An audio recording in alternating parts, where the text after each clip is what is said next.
Dining out this weekend, we have you covered. Joe Chiodo is investigating who's keeping clean and which spots are not making the grade. It's a restaurant report card.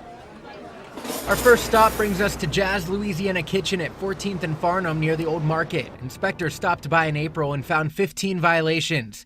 5 of those were critical. Employees were cited for not putting date marks on foods that expire within 7 days. The dish machine wasn't sanitizing, and foods were stored unprotected, which could allow contamination. Most violations, though, were minor, and the restaurant received a rating of standard, which isn't the worst. The health department returned, saying they corrected most problems. Heading over to Guera Grocery in South Omaha, inspectors found 14 violations in December, 8 of those critical. Inside, inspectors found cut melons and tomatoes that didn't have an expiration or a prep date. They also found slicers that weren't sanitized and utensils that were dirty. Foods were also found wrapped in plastic grocery bags rather than normal kitchen plastic. Our final stop, Little King Deli and Subs off 114th and Dodge.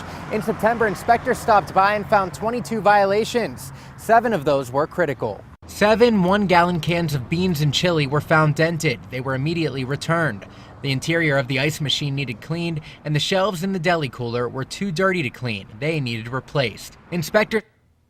Well, here's some news about Ingredient Restaurant in Midtown. The health department says about a month ago they forced them to close due to inspection violations. Well, they did open back up, but have now closed again, this time on their own and for good. We requested the restaurant's final inspection. We're going to let you know what it says when we do have it. John and Mallory, back to you.